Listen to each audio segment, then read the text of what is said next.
Hi, I'm Drew, and welcome back to my channel, The So-So Seamstress. Today, just randomly, a thought popped into my head as I was making breakfast that I don't have an apron. And so, what kind of traditional vintage housewife does not have an apron? So, that's what I'm going to be making today. I'm going to be doing view C, which has like a halter back and a bow.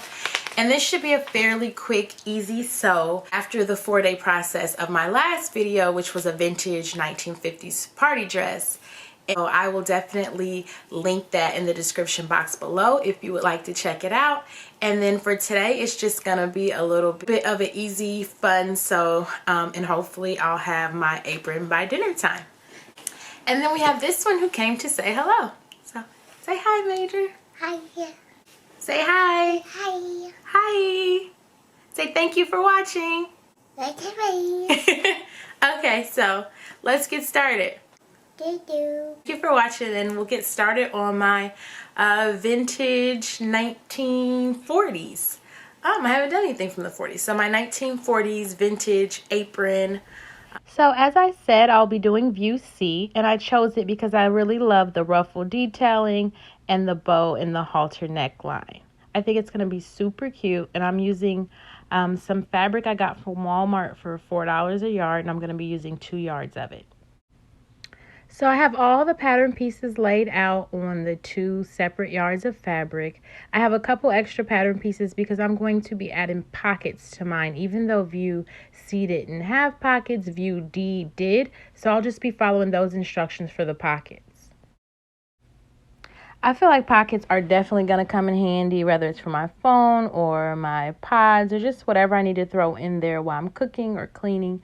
And so I think definitely we should have pockets without having to give up the halter and the bow.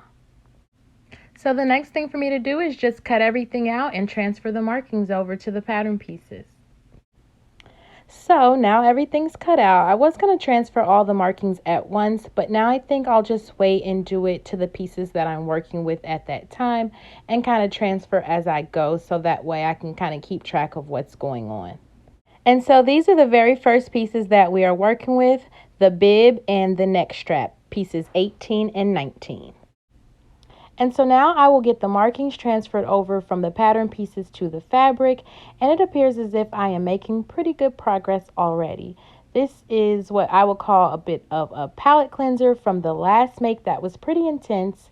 And before I jump into anything more substantial, it is kind of nice to just decompress. So we're going to take the neck strap and fold it in half lengthwise and stitch, leaving the ends open.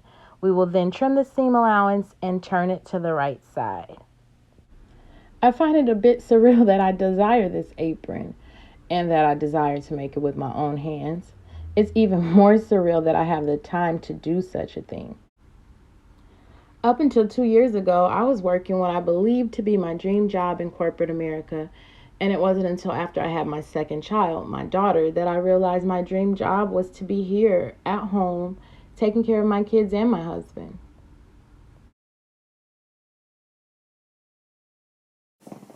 Yay. So I basted the neck strap to the upper edge of the bib, matching the small and large dots, and then used the remaining bib section as the facing. With the right sides together, I pinned the bib facing to the bib along the upper edge, matching the centers and having the raw edges even. I then stitched, being careful not to catch in the free edges of the straps. And so now I have the bib and the neck strap attached, and this is what it should look like. And so now it is time to work on the ruffle pieces. There's 3 of them, and they have to be attached, matching up the notches and stitched together. Then they will be narrow hemmed and then gathered. So in the beginning, I was really excited to be home with them, but my husband was working all day and my oldest was in kindergarten and my newborn was doing what newborns do, which is sleep. And so with some extra time on my hands, I bought my first sewing machine.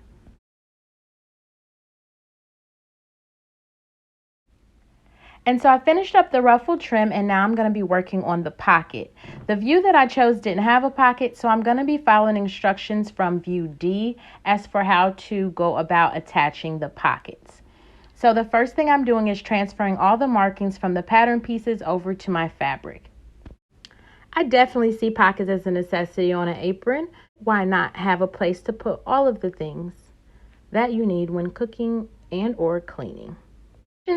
Stitch along seam line on side and lower edge of pocket to ease curved edge of pocket.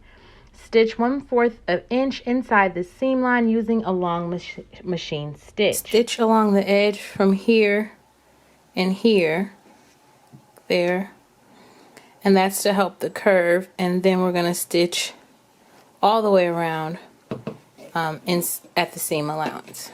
So, going to do that. For the ruffle, I narrow hemmed the lower and side edges and then gathered at the upper edge. On the outside, I pinned the wrong side of the ruffle to the pocket, having raw and finished edges even.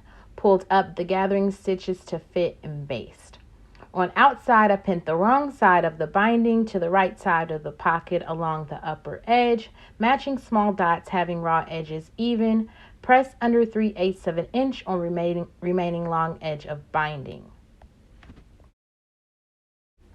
And so now I have the pockets pinned down and I have the ruffle pinned down so that I can take it all to the sewing machine at the same time. So I'm going to just get these sewn on. And so when I finished stitching that all together, I was cleaning up my edges with my pinking shears and cut a hole in the apron. This is so disheartening, but there's nothing I can do but just stitch it together and keep it moving. And so that's what I did. I stitched down the pockets around the edges, and then I stitched up the hole that I put in the apron. So it's looking pretty good, and I stitched up the hole. And now the next step is for me to gather up the top edge between the notches. So after I bought my first sewing machine, I started off just making diaper covers and bows for my daughter. And then it kind of just evolved to what it is today, even though I've been sewing for under 2 years. My daughter will be 2 in August. So back to the apron. Now I have the top gathered between the notches. I have to narrow hem the tie ends and then attach them to the waistband. So I started this channel about 6 months ago, and at first I was just going to make videos showing the things that I made for my daughter. But after spending all of your time caring for other people, you need something that is just for yourself. So I recently decided to take this channel in a vintage direction because that's really what I find joy in sewing and wearing. Not only do I love vintage fashion, particularly the 50s, which you will see a lot of in this channel, but I really believe in the way things were done then. Not only the traditional family roles, but the slower pace of life that allowed one to have time with their families and time to sew. So the apron. Now I have basted the bib to the waistband, and I'm going to get that stitched on. And so now with that attached, I am ironing the top edge of the tie and the bib down so that I can fold it over and narrow hem it. And then I will top stitch the top of the bib to hold it in place. Sewing this apron was a lot of fun, a lot of light work. I'm not sure if I did everything correctly as the instructions asked for. That is something I'm definitely going to have to work on. But I got it done in a way that worked. And I also got to practice some of the basic skills that a lot of times I want to just rush through to get to the good part. But it was definitely a good experience. It came out super cute. I see me using this a lot.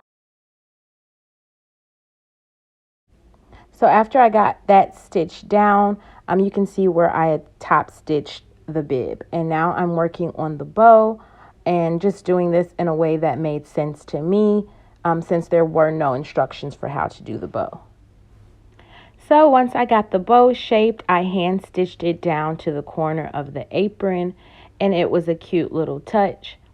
So I hope you like this video of a 1940s vintage apron, and I hope you decide to follow my journey as I venture more into vintage fashion in my videos that are sure and soon to come. And please support this video by giving it a thumbs up, and I will definitely see you in the next one.